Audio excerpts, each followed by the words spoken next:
kai vyko visi šitie sausio 13-osios įvykiai, aš buvau dar paauglė ir savo gimtajame mieste Plungiai ištisas dienas buvau prikibus prie ekrano ir žiūrėjau, kas vyksta. Ir manau, kad ir mano visi bendramžiai tą darė. O dabar mano vyresnysis sūnus yra būtent tokio amžiaus, kaip aš tada buvau. Bet aš jam jau turiu papasakoti apie tai. Nes aš tai išgyvenau, mano tėvai tai išgyveno, mano seneliai tai išgyveno gyvai.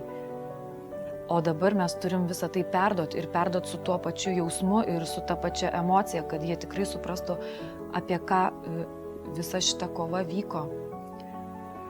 Ir manau, kad neužmirštuolės akcija yra atsiradus pačiu laiku.